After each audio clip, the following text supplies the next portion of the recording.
So, hi, Vanessa, and we're here with Matt Kahn. Hi, Matt. Thank you for joining us today. Well, thanks for having me. It's truly an honor to be here with you both. We're so excited. Oh. And people who listen to the show know that we're big fans of yours. We've been on retreat with you. We do whole episodes based on a note we take from your book or YouTube video. That's how they found us, yes. Right, exactly. And, one of the things that's unique about you, we talk with teachers, and usually we're talking with teachers who are kind of pretty solidly in the non-dual camp. And one of the things that's really unique about you is that you're very much a non-dual teacher, but you're also bringing in the mystical. And I would say you're also incredibly practical and just here and really grounded. So all of those things come together in a way where your teachings just have a great deal of freshness and clarity. And we usually start by asking people, like, the word awakening, certainly the word enlightenment. These are words that have gotten really crusty, really corrupted. Crusty. And confused. Crusty words. Yeah. So a great start place might be, what do you mean by the word or the process awakening, or what enlightenment teachings are? What does that mean? I think it's a really great place to start. When you think of the word awakening, and in my book, Everything is Here to Help You, I really highlight the classic shift from out of the pitfalls of ego and to the illuminated presence of your soul. Of course, the ego and the soul being two aspects of the one, but they're not actually two different things. Just in the same way that when a child can be seen as an adult in training, the soul is evolving to integrate into the oneness of the soul. So really the soul is the mature adult self of the evolving ego. And when we talk about awakening, I think just to give it the most practical expression, I think what we're talking about is the embodiment and the activation of spiritual maturity. That when we're children, we might react instead of respond. We might act in a way that we might regret at a future moment. We might act from our fears or our desires for instant gratification. And as adults, hopefully, we can give things a more deeper look, and we can make decisions based on our core values, not just our desires, needs, wants, and wishes. So in that analogy, awakening is where we mature on a soul level, and when we're willing to make decisions that embody our highest core values and give credence to the greatest amount of trust with the universe versus just the constant hamster wheel of acting out the orbiting of our human conditioning. So when we speak about awakening, I'm talking about the embodiment of our deepest spiritual maturity. And of course, how I refer to spiritual maturity is heart-centered consciousness, not just the awareness of a greater capacity or reality, but that perspective of a bigger cosmic picture expressed through an open heart, so that we are as loving as we are wise. That's beautiful. Actually, I think your teachings on ego are some of the most interesting ones I've come across. I mean, Brooke and I have been studying and practicing different things for 20 years or so. And I'm a psychologist. I mean, I know a lot about when people talk about ego. And when I heard you say that the ego is the, let me get it right, imaginary identity of an overactive nervous system.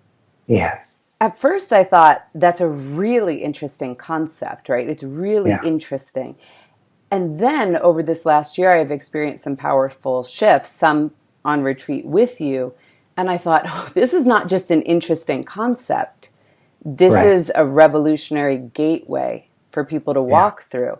So since your new book is so much about how do we transition from the ego's perspective to the soul's perspective, I thought we could stay on this and start to go a little deeper about what that means to you. Absolutely.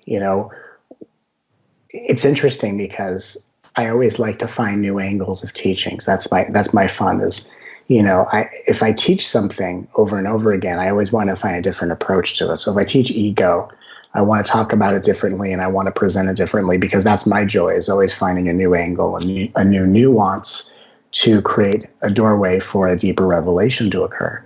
When we talk about ego, the imaginary identity of an overstimulated nervous system, I think one of the most down-to-earth ways to talk about it is if someone has an overstimulated nervous system, what is the symptom that they most commonly have in their experience? And that symptom is they don't feel safe, or they maybe feel doubtful about themselves. A lot of us as energetically sensitive souls, if we think about ego, we always constantly think of the classic narcissistic ego structure. And people go, well, I don't think I'm better than anyone, so I guess I don't have an ego. Mm-hmm. But in reality, there are some ego structures that are fed by thinking they're better than others, and there are some egos that are fed by thinking they're less than others. Mm-hmm. And if we're energetically sensitive souls, we are constantly thinking that we are less than others, we're not meeting our potential, we're somehow trailing behind in the race of life. If there's a doorway of ascension, I'm clearly not going to make the window. If there's, everyone but me. Everyone but me, right? They're loading the plane of ascension, and I am just still running through TSA trying to make the flight. And so, as energetically sensitive beings, what we have to deal with is an ego structure that is constantly fed by doubt, disempowerment, and despair. And I think it's a really interesting point to make. So as we learn to shift from the soul, or from the ego's perspective to the soul's point of view, what we're allowing ourselves to do is to first recognize that I've been conditioned to always feel bad about what's happening, and to either be victimized by other people, or to feel victimized by my circumstances, or how come the things I want seem so far away and the things I don't want seem so close at hand. And it really comes into this interesting battle with time. And as we make peace with time, what we find is as we make peace with time, we're able to embrace the principles of greater self-care, which of course outlined in the book. And as we learn to care for ourselves, and as we learn to introduce to the subconscious mind that caring for ourselves and feeling good about ourselves is familiar and not foreign, we unhook from an ego structure that is fed by feeling bad, and we give ourselves permission to attract things that are safe enough for us to feel good. So I think if we boil it all down, the process of awakening for an energetically sensitive soul is retraining the subconscious mind to allow feeling good to feel safe and worthy, instead of something that makes us feel displaced, doubtful, or unsafe in the world around us. Mm. So it's getting comfortable with and feeling safe with feeling good. That to me is more core of what needs to happen on the awakening journey than half of the realizations that give rise to something called awakening. I mean, that's what's so interesting, is there are these big realizations of I am the one, and we are all connected, and all of these beautiful things that I have on a daily basis, all these realizations. And at the end of the day, those realizations have actually little or nothing to do with the work at hand. The work is very emotionally based, it is very intimate, and it's a deep dive into finding true safety so we can feel safe and worthy enough to feel good. Wow. Yeah.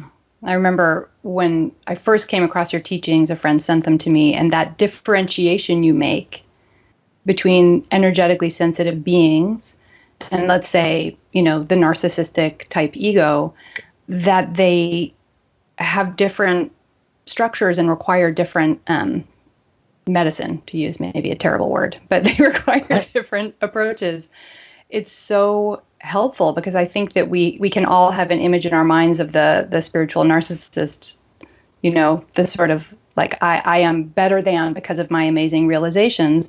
And as energetically sensitive beings, we can be so averse to that, but we're actually doing the opposite thing. We're always holding ourselves underneath less than. And so we can't ever, like you were saying, I mean, for me, I know that it's been such an amazing process to realize, the work is feeling safe with what feels good and content, like feeling safe with it's just content is such a big, amazing process. Who knew? Well, absolutely. Not just the big blammo. Well, the big blammo is nice, and then the journey to integrate the blammo is a whole other thing. So realization happens in an instantaneous moment, but then to integrate that is the path, is the lifetime. And just to kind of make it simple, so what is the medicine for a narcissist? To realize there's something bigger than myself in the world, is there something bigger than myself? You know, a lot of narcissists, the narcissistic spiritual path is like a spiritual 12-step program, basically.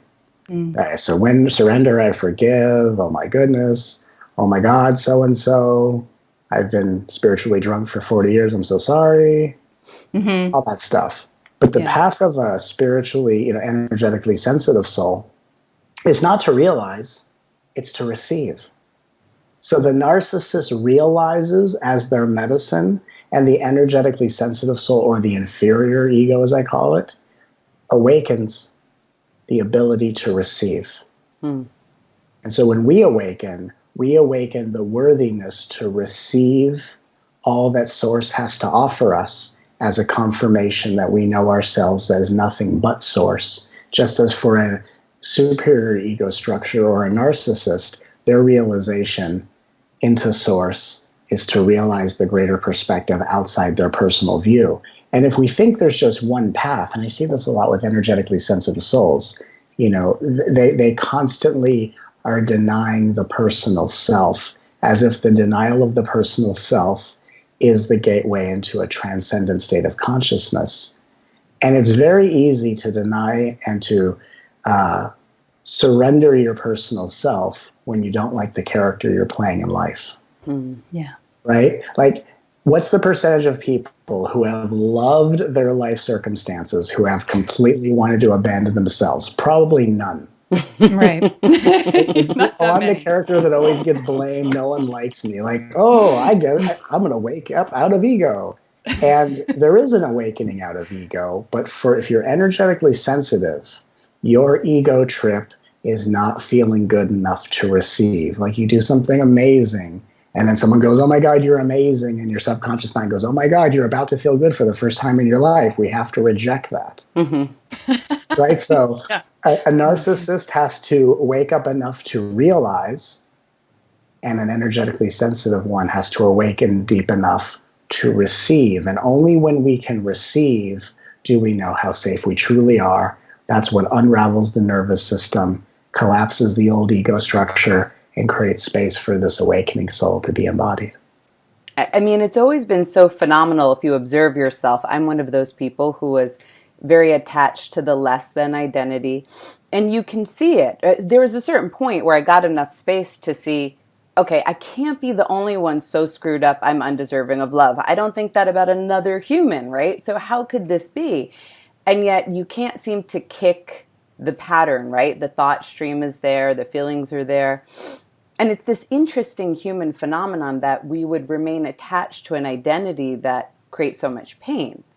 And then I came on retreat with you in January. I stood up and I spoke to you. I asked a question because all of a sudden, out of nowhere, seemingly, of course, my sense of lifelong shame disappeared. And it was like physically palpable, as if, you know, I'm a woman. I always have like a bag with me, a pocketbook over my shoulder. And if I forget to bring it out, I'm kind of like, wait, where's my bag? It felt like that. Like, where's this thing that's always with me? And I went up and I spoke to you about it. And I said, will this come back? Right? Is this just one of those lovely blamos? And then I go back to feeling a certain way, but I know I can. And you said, there's no reason to expect that, which was lovely, because as much as sometimes I think we can seek a fast resolution to our problems, I think we can also believe everything is going to be slow and hard work, and it's going to take a lot of effort. And you know what? It didn't come back. It didn't come back. Amazing. And it got me thinking. It's really opened up some new levels of understanding for me. So last time when I was on retreat with you in April, you were talking about how the ego can only see through polarity. That sort of the way that the ego works is very binary. And it just blew my mind open because, I mean, this may be my spin on it, but I'm like, the ego is dualism. And through that lens, you're seeing a dualistic reality. And it's only when you can see through the eyes of the soul or experience through the heart, do you recognize that this is not a world that's only defined by good, bad, right, wrong, blame, judgment, and shame. So Right. Can we talk a little bit about how the ego sees through the lens of polarity?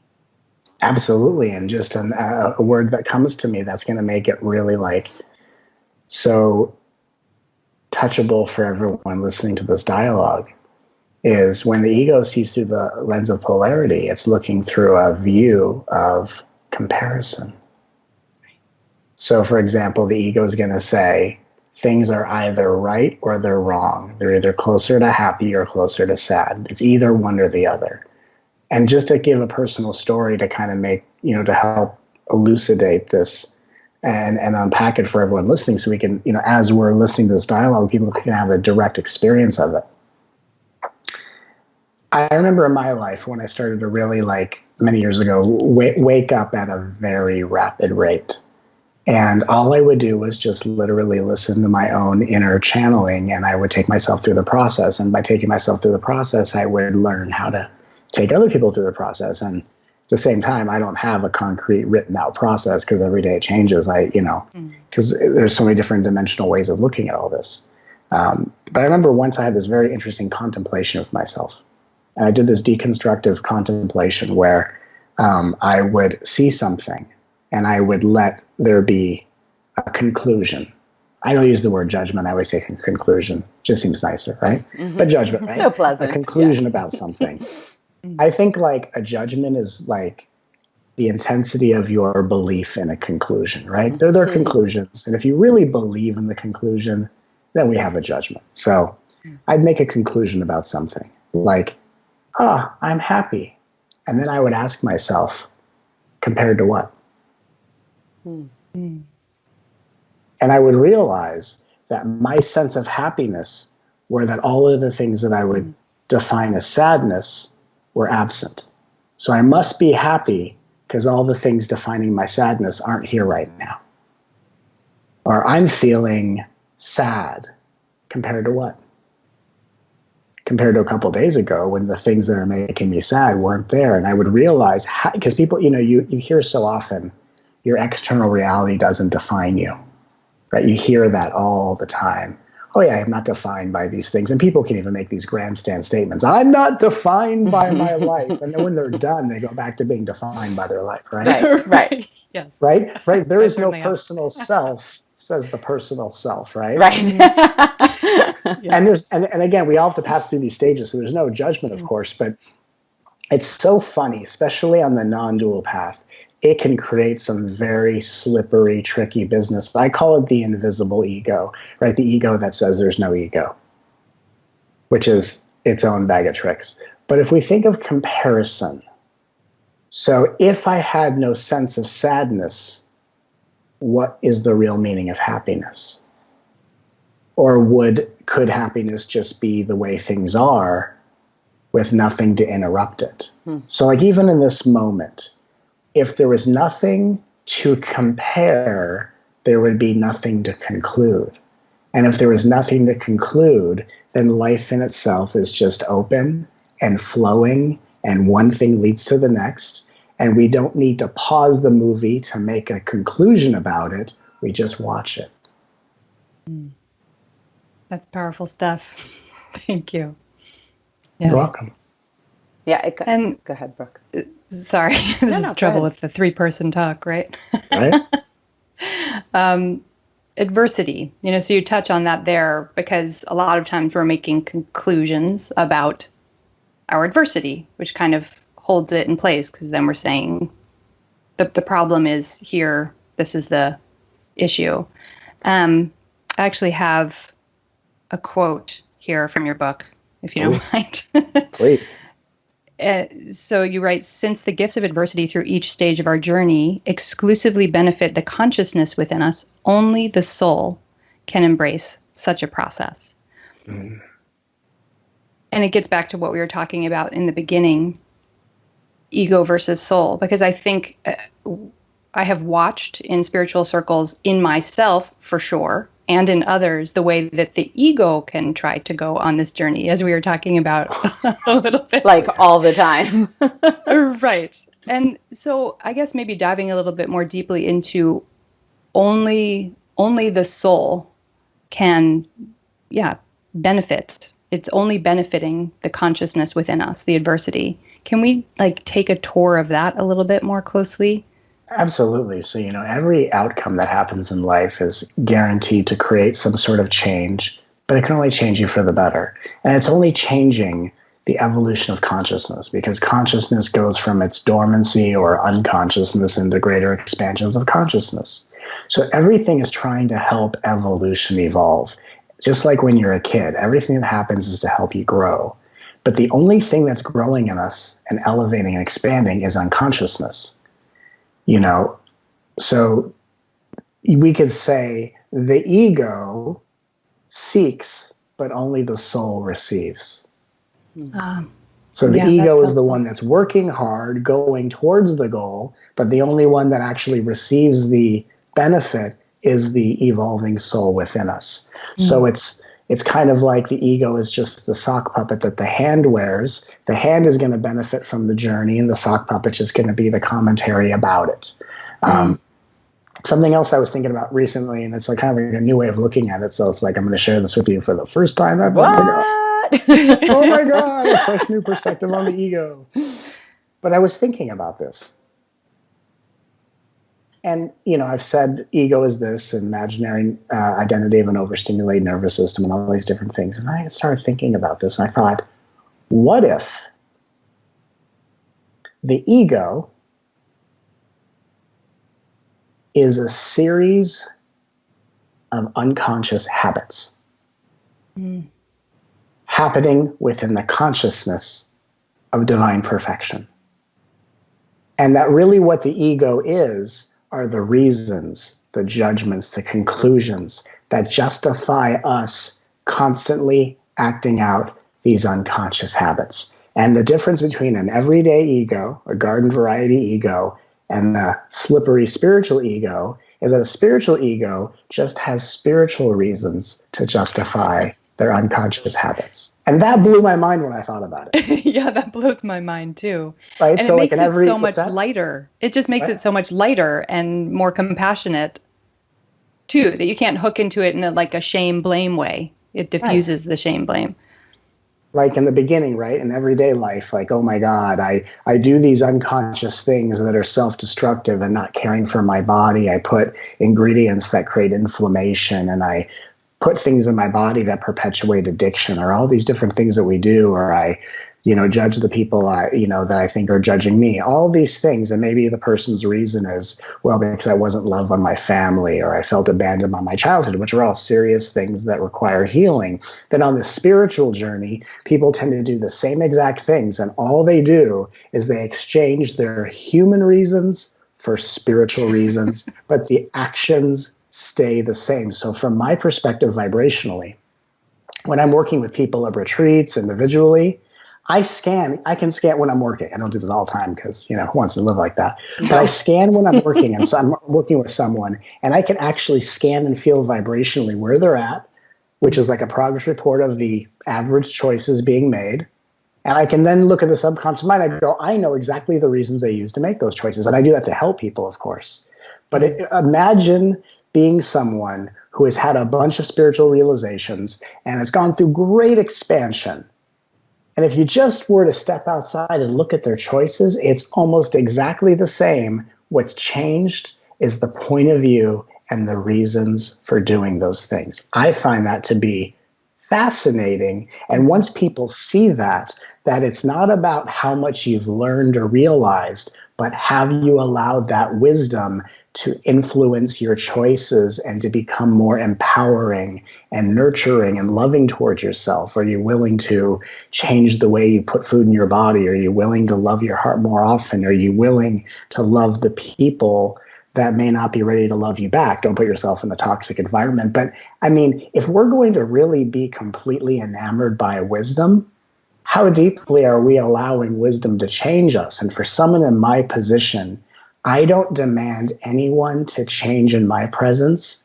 I'm the one that changes the deepest, and I lead by example. And for me, that's why and how I'm able to transmit this vibrationally instead of trying to walk around convincing people one by one that I'm just here to know exactly what is so, lead by example, and in my presence, it's all loving, it's all permission, and people can embrace it as deeply as they want. And I'm just here to love people through their own process. But there's a magic in that that allows something deep to wake up nearly instantaneously. It's true. We've experienced it. Yes, we have. And it's worth pointing to how innocent this all is, which is something you speak about a lot, because, you know, the fact is we're just in some measure of pain or discomfort, right? And we all just want that to stop.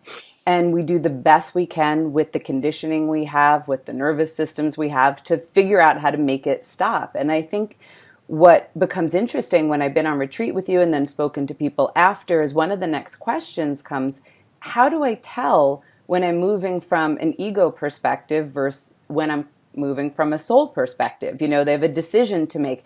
Is this just like the habitual ripening of the same point of view driving me, even if the decision looks different? Like, you ever date someone and you think, finally, I'm not dating someone like my dad. And then you're like, I did it again. You know, they just looked a little different. So they're wondering, how can I tell when I'm yet again moving from ego versus when I may have shifted into a different dimension of reality and I can actually begin to see through the eyes of the soul?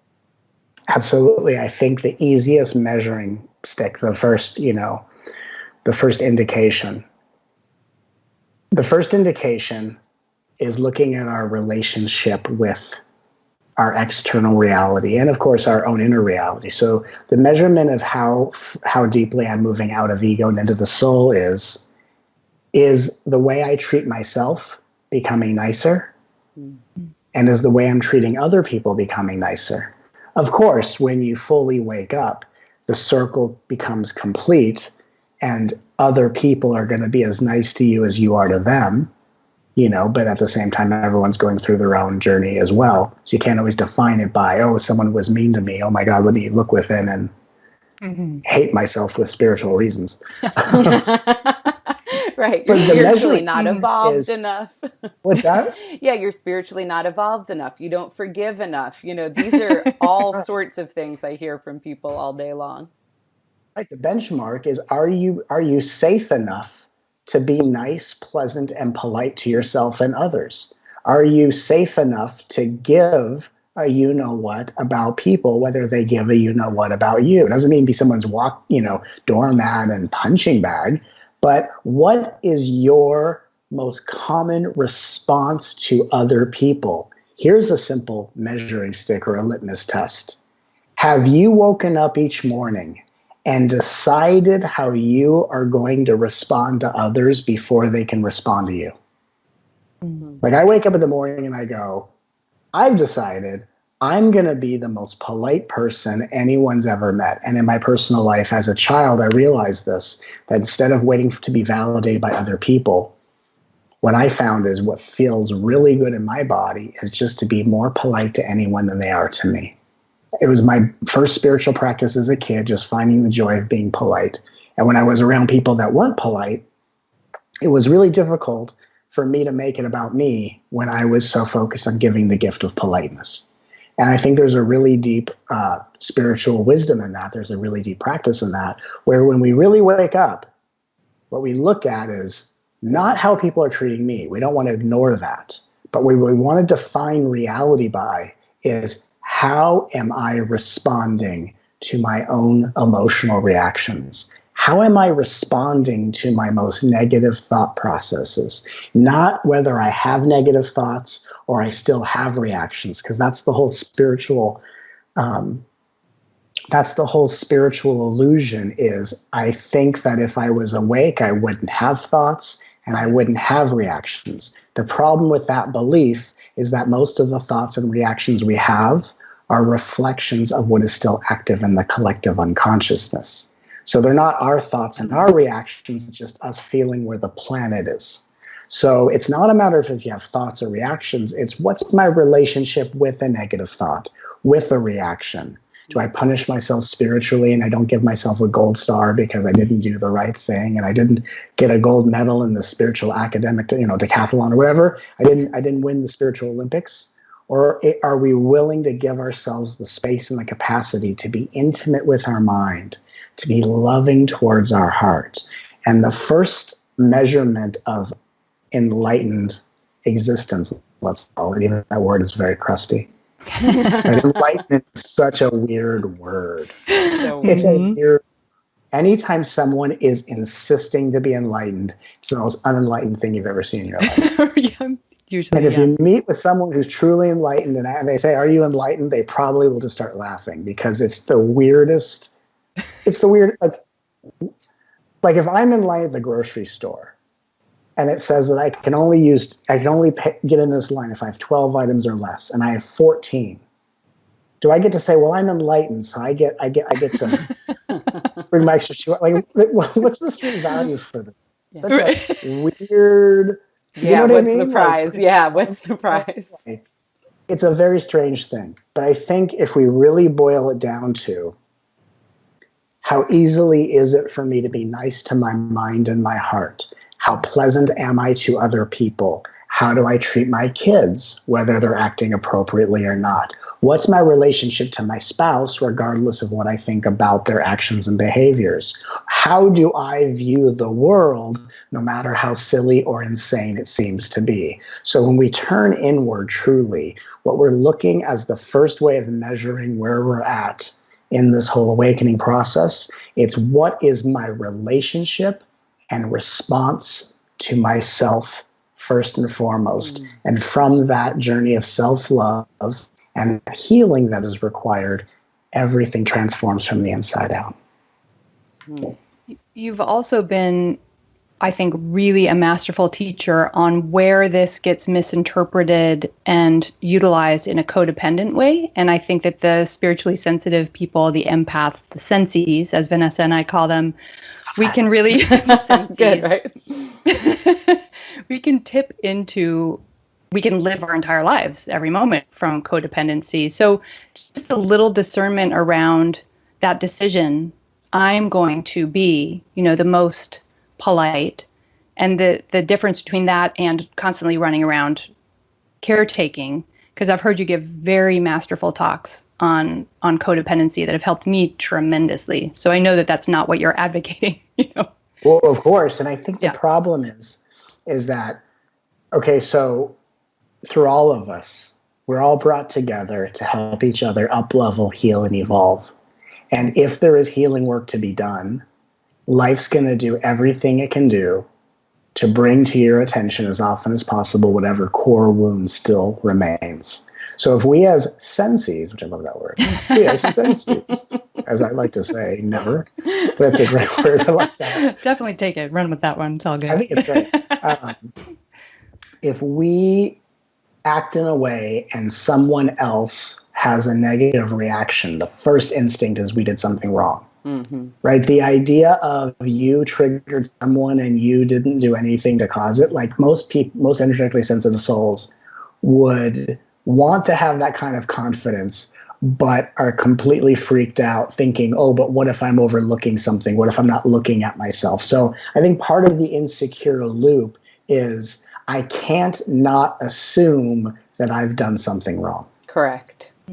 Right? And then, of course, someone who's being triggered because there's a deep wound in them to be healed is responding and maybe not aware of the deep wound inside of them. Then we need to caretake, get back to being popular with them, and then we get let off the hook kind of a thing. And I think part of the problem is that energetically sensitive souls respect the divinity of other people's souls, but that doesn't mean that their current level of consciousness is operating in a way that is as conscious and honorable as the way many energetically sensitive souls like to communicate, right? So I think that we have to know ourselves so well to know that we mean no harm. We are just being ourselves. Now, a very clear, conscious soul would react to something you've said and would say, wow, what you just said really triggered me. Thank you for reminding me of the core wound that still exists inside of me. Thank you so much. That's quite a talent you have there. Right? And that's a way of acknowledging, wow, you brought something up in me. That's my stuff. Right? It belongs to the one who reacts, not the one who feels, the one who reacts. But what we have in this world is someone's core wound gets triggered and they blame it on the one that's just trying to help them heal it. Mm-hmm. And so as energetically sensitive souls, we learn that we don't have to blame ourselves for the reactions of others. We just have to live such a life of intention that we come from a place of purity, politeness, and love, and that the love that we shine as light to the things we're healing and hooking in others isn't always a pleasant experience for the other people. So the idea that if I'm always coming from love, it's going to feel good, or the belief if I have such a high vibration, then everything always goes my way. Yes. The reality is life is doing everything it can to unravel the core wound in our cellular body. It may not be in your conscious mind, but it doesn't mean it still isn't imprinted in your cellular body. And so I think if we really look at how can I love myself and others through their journey without taking responsibility for their journey, I think in that we find the confidence and the awareness to hold space for other people without apologizing for the nothing we've done wrong. Well, you even have some wonderful teachings around releasing responsibility.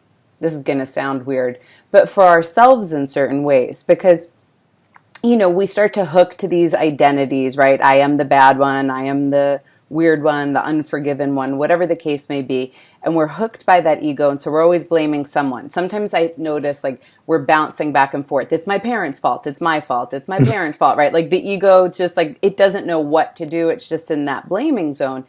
So I think when you start to talk about conditioning, you've said before that 0% of things are really just our problem. Right? And we can start to look at language. I had a real opening listening to you talk about language on the retreat, because you were saying you were taught how to see the world, from the moment you open your eyes.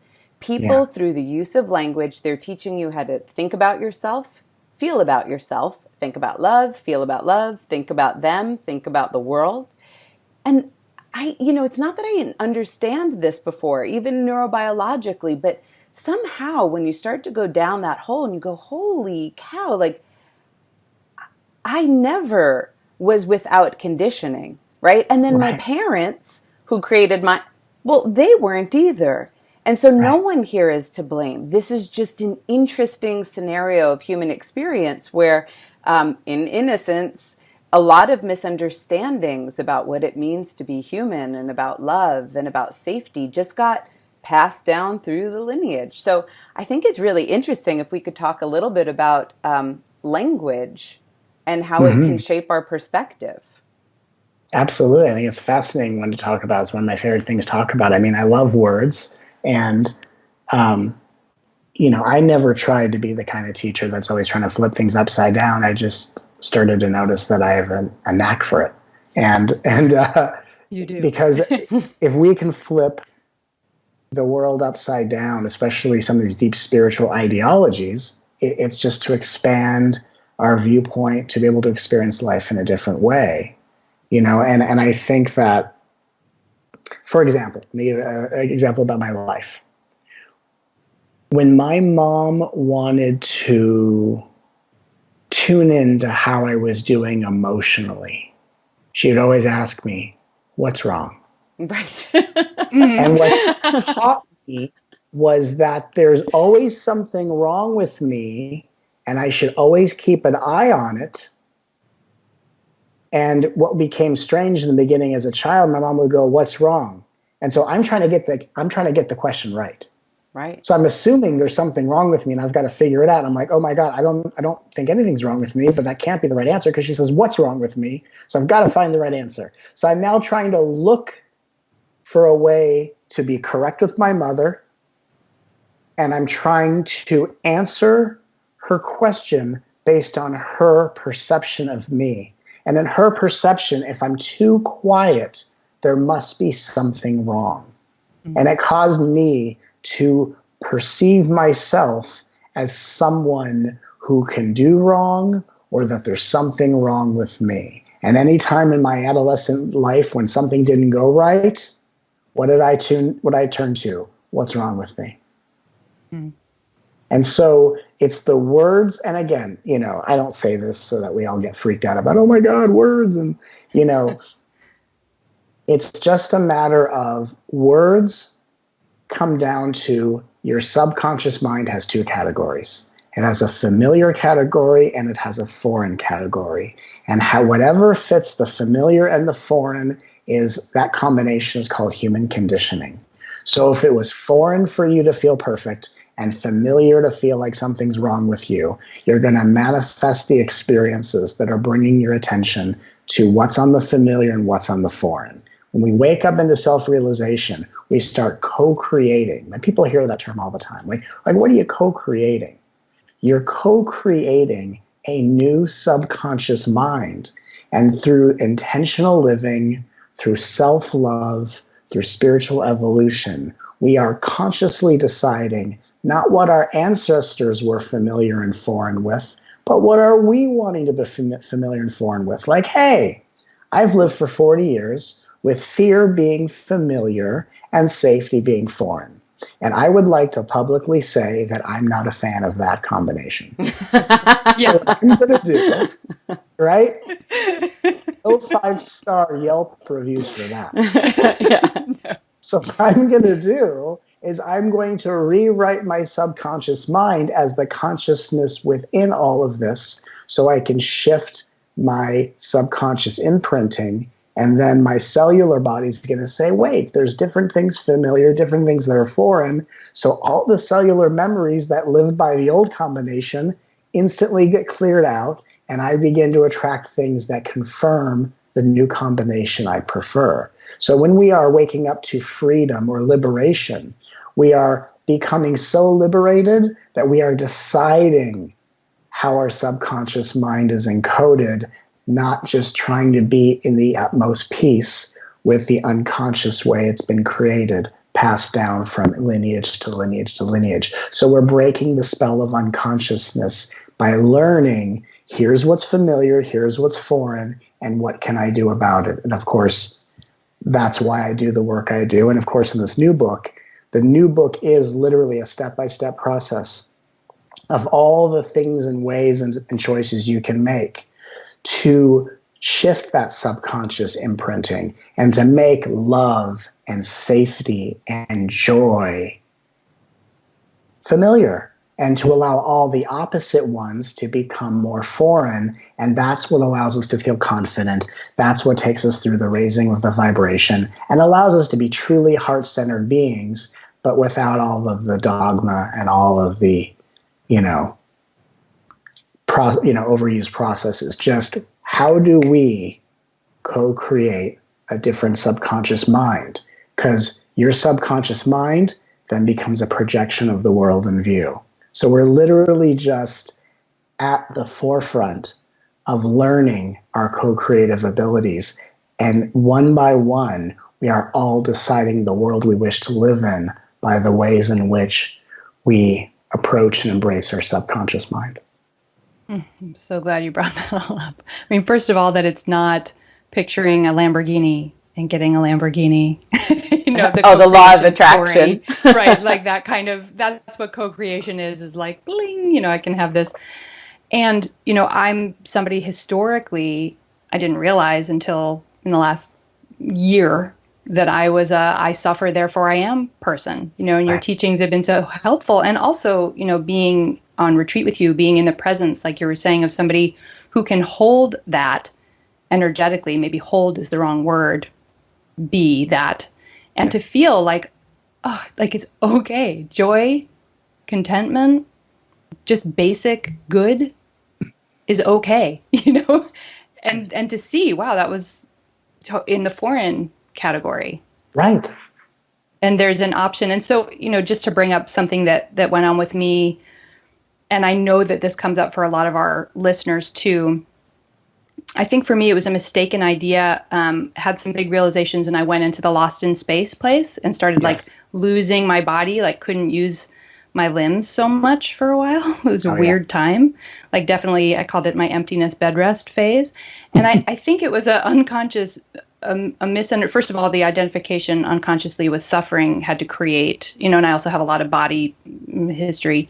And so I think there was like a belief system operating or an ego conditioning operating that put me into like, oh, realization means I'm going to be like no thing, right? And there are plenty of spiritual stories about that.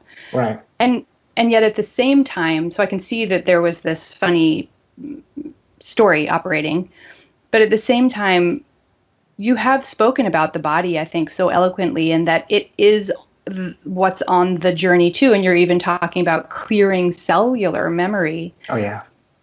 Is there, and I've had many listeners and clients come to me and say, because I think sensies have a lot of body stories sometimes, is there a risk? Is there a risk on this path that I'm going to get really sick, become lost in space, break down? I look at some spiritual teachers and they're also sick all the time, and you are really physically hardy. I mean, when we were on retreat with you, you taught for like 9 hours, and then Vanessa and I passed you, and you're like, going to the gym. Like, oh my God. I know, right? And so and actually we have a quote here too from you. When your ego deteriorates, it can deteriorate your body, but we can unravel it without it leading to physical deterioration. So I just wanted to touch on that because it's a personal interest for me, and I get to have you here, but I know it is for our listeners. Last retreat, you said something about dormant viruses coming with awakening, and I was like raising my hand, and it wasn't time for my question, and we have to know. So let's bring the body in. But I'm a body therapist. That's really? Well, that's awesome. Well, I mean, here's the thing. In the last few years, I've really come back into my body. And again, it wasn't like I didn't want to be in the body. Like, I've heard all these like non-dual, like snazzy statement. I'm not the body. And here's the thing. I only knew my path from my intuitive connection. And then I started working with people on all these different paths. And I had no idea what anyone was talking about, to be honest. I had to piece it all together. And then I finally figured it out and I went, oh, I see how it is. So let's just talk earlier talked about you were the personal self, and then you went into transpersonal land, which is I can't feel my body and all that kind of stuff. So that shift, so you got taken out of small self and got blasted into bigness. So I call that contrast. Right? Like compared to how you've experienced your life before, this is now totally different. Now you don't stay that way. And I think a lot of people think, oh God, I have to stay like this. And then the ego's job is trying to keep them lost in space and ungrounded, all that kind of stuff. So I've come back to my body once I realized I wasn't really in a body. And now all of a sudden I have this great desire to care for my body. I've also been blessed with a large amount of psychic endurance, and I can teach 10 hours a day and then go and all that stuff. But the more I take care of my body, the even more endurance I have. So, I think what it is on this journey is life's going to, whether it's the awakening of a dormant virus, like all of us have certain viruses inside of us and they go from dormant to active, but they're only going from dormant to active based on if that's going to put you in the right environment for the next stage of your expansion. So I think it's really important to understand that, as a spiritual or a cosmic law, everything is always changing, but it literally can't enter your energy field unless it was designed to change you for the better. So life's going to do what it wants to do to make you the best you've ever been, to help you grow, evolve, awaken, and expand in the shortest amount of time. So it's just life kind of ushering us along. And some people say, well, does that mean I have to have it like this? You don't have to have it with sickness and illness. Is it common? It totally is. And what's a universal law is when it's time to wake up out of ego, life's going to make your individual reality just one step beyond what you're comfortable with. And it will take you through the corridors of boredom, frustration, loneliness, confusion. Those are the 4 corridors. So whatever life has to do to confuse you, to bore you, to frustrate you, to confuse you, to bring up loneliness in you, That's what causes the ego finger by finger to let go. Because again, we're not letting go of the ego lets go of us. If you are letting go of the ego, then the soul is something up ahead you're chasing. But if the ego lets go of you, you're the soul already. So we are already the soul becoming conscious of our divine perfection. And literally, life's going to be whatever it can be to help us evolve. The question is, are we seeing it through the soul's perspective? Are you aware how something is helping you? Are you aware of the evolutionary benefit? And in my book, and I channeled it, of course, but I outline, how does jealousy help you? How does sadness help you? How does anger help you? And literally, you start to unpack the gifts in everything so that you can realize, okay, the journey at hand is to realize how something is helping me and to find the safety to receive that gift and to become better than I've ever been before. And so the process is quite courageous. The path is quite direct. And our job is to be in full alignment with the universe and to allow ourselves to take that leap and to see that, yes, this may be painful. It may create loneliness. I may get bored. I may get frustrated and confused. But can I dare to see it from the universe's perspective without denying my personal experience? And that middle ground is maybe one of the most practical ways to explain alignment or self-love. You speak a lot about, I know we're coming to the end, and so we're going to start to wrap this up, but you speak a lot about it being a process, not a problem. And that through the ego's perspective, really, the ego is like the problem-solving mechanism, right? So it's like, where's the problem? I got to get to work and solve it. And if we could shift to the perspective of the soul, we would begin to see that this is part of a process. And I think we can kind of build a little more on what you just said around that, because it's important. You went so far as to say only objects have problems.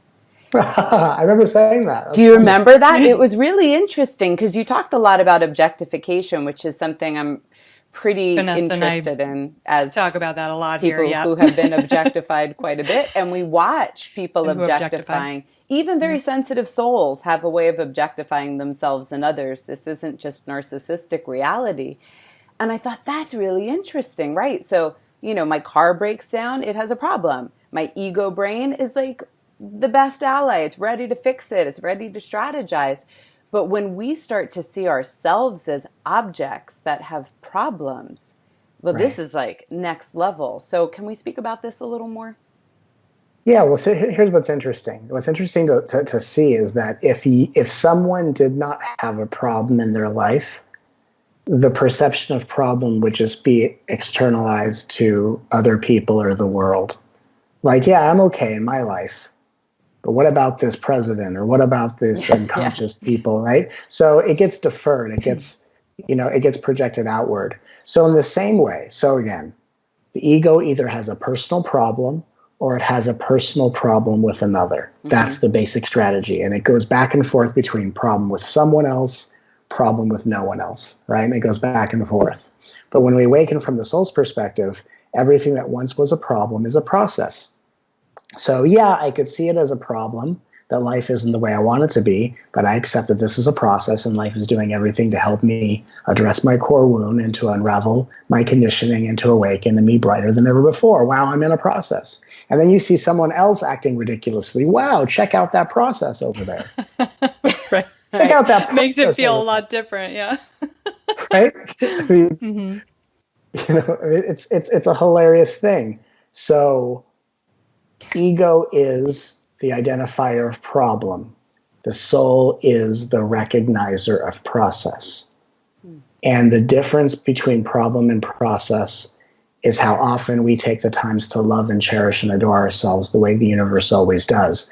I like to say that we perceive ourselves as distant and separate from the divine as we are willing or unwilling to care for ourselves. So the less we care for ourselves, the farther away the divine seems. The more we focus on loving ourselves, the more one we are with that which is already awake within us. And when we are in an unconscious reality, we are perceiving problem with self or another. And when we are totally aligned, the things we saw as problems are really just processes. So if someone's mean to me, wow, look at the process that person's in. And if that's not an environment that is serving my needs, wow, I'm now in the process of moving. I didn't realize that. So they have a process and I have a process. And everyone has a process and no one has a problem. Because we're letting the story of life unfold one scene at a time, not assuming it's going to go one way or the other. We're just letting the story be told. And that's really the clearest way of perceiving, where we don't have to make conclusions. We can have feelings. Wow, this is not feeling very good. That's okay. But we don't have to make conclusions about life. We don't have to make conclusions about people and others and ourselves. We can just say, wow, I'm in the midst of a process and it doesn't feel good to be in this process. So what do I need right now to better serve myself with the process I'm in? And that caring for ourselves response begins over time to obliterate the reactiveness of ego and bring about the brightness of our soul. You also said something to the effect of the busyness of your mind is a reflection of how unintentionally closed your heart is. And I think, if our listeners didn't get the idea of love and heart yet coming off of you, I think it's so important because, as we, I was always very mystical, but like my ego was always trying to pretend I was practical. So the idea of putting my hands on my heart and saying I love you out loud was like, no, it's embarrassing. It's corny. No, I should just sit in meditation silently and like force myself to see reality. It seemed different. And then as soon as you do it, what I'm realizing is so many of these practices, and you do a great job of outlining in both of your books just how to heal, which no one teaches us how to heal. So that's tremendous. But until I did that, I couldn't understand everything you were saying from the level of soul. So my ego is trying to go, okay, it's a process, not a problem, right? Like have faith and the universe cares and and it just is like more rhetoric that you're trying to force yourself to believe to create some relief. But as soon as you can shift out of that into the awake soul that's there, it's like, oh, of course. It just qualitatively exists. And it is like, I think through listening to you at some point, these dimensions of reality are real. And in one dimension, the language was different. The beliefs were different. It's almost like the rules of the game were different. And in another dimension of reality, it's different yet again. Mm-hmm. And I think that's interesting, one, because we keep trying to communicate cross-dimensionally, not realizing people are in a different dimension. And that's interesting. Like, how do we communicate with others? But the other thing is, until people do the practices, it's hard to shift into the soul perspective. Would you agree with that? I absolutely would. And so let's just have a fun little metaphor. So if we could go back and relive our childhood, and if we could whisper into our inner child's ear as their future self and give ourselves the best choices to be made that would nullify all the seemingly mistakes we think we've made. If you were able as a child to make far better decisions than you did, would that have allowed you to become an adult faster? Like, could you have made such good decisions that you became a 16-year-old adult? Right. Or you needed to take the journey that you took, and the simple reality is that the choices you make determine how heroic or heartbreaking the journey will be. So in the same way that a child can't make enough good decisions to fast track adulthood to come faster, in the same way in a spiritual journey, we can't make evolution happen any faster, but we can make it feel a whole lot more enjoyable. And that's the reality of spiritual evolution. There are a lot of people promising a lot of things, and God bless them, and whatever they feel like offering and teaching. Everyone, I look at this field like spiritual teachers are like cab drivers, and we all have our own run. Right. And personality. I just focus on my route. I pick people up. I take them where they're meant to go. I drop them off. I see them again. I don't. I do. Who knows? I'm just on my route, right? And Matt Kahn, cab driver of the soul. Cab driver of the soul. Next book, by the way. Next Great book. title. Actually, I was on a plane, and every time someone asked me what I do for a living, I always give different answers. And I just kind of like being different. And they said, "What do you do?" And I said, "I'm a spiritual architect." And they said, "What does that mean?" I said, "I construct and create relationships." Right. I love it. And it's my funny little answer. With a cab driver, but I think that it's really time, for people to receive the most direct path. We talk about non-duality. Everyone wants the most direct path, right? Give me the most direct path. Cut my head off. All these ridiculous. We think because our life has been so difficult to this point, that our resolution has to be just as difficult, right? Mm-hmm. The only difficult thing is surviving the past. Once you survived your past, then we can start really doing work in a much more progressive way. But I think that the negotiation ego is, Matt, if I do all of this, will it make things speed up?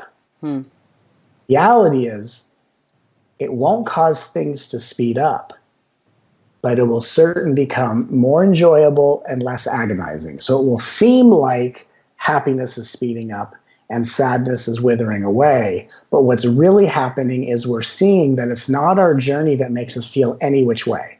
Your journey doesn't make you feel any which way. It's our relationship with our perception of reality that causes us to feel heroic versus hurtful. And that's the opportunity of a spiritual evolution, is to say, I'm going to decide and participate in a journey that transforms my psychological thriller of a life and turn it into a musical, a romantic comedy, a Disney animated film, whatever you want it to be. Right? So I think just like when children, you can't tell a child to do the right things and get them to adulthood faster, but you can give them the skills and abilities to drastically increase the quality of their journey. So when we increase the quality of our own emotional journey, whether in the beginning it feels embarrassing or we find shame that comes up, or we're too self-conscious of, oh my God, is anyone seeing me love myself? Right? Heaven forbid. Like, do I still look hot when I do this? Right. I've put my soulmate on my vision board, and I want to make sure I look extremely good looking to people around me. Well, if it's on the vision board, yeah. Well, if it's on the vision board, it's guaranteed to happen. So, right. But I think the interesting thing is that we have to get really mature about this and say, look, this is not about trying to hack into the universe like it's some giant computer. This is not about trying to fool the system. This is about coming out with our hands up and going, look, everything is just here to help me. I'm going to finally get on board. Life lead the way. It's going to be what it's going to be. I'm just going to care for myself and really give me what no one else has given to me before. And let's see how radically transformative and beautiful life can become. When we're ready for that, that's when all of a sudden everything starts to help us instead of hurt us. That makes me want to cry happy tears. I can't think of a better way to conclude our conversation with you. We are so grateful for you and your teachings. Thank you for doing this Likewise, work. It's been a great... We should do this again. Oh, don't tempt us, because you know we're going to be emailing and then... No, it's wonderful. I mean, we have so many things we can talk about with you, so many curiosities. You should have seen the list. We're not going to be able to talk to him for 8 hours. Prune the notes. I know, right? Well, we didn't want to hold you hostage.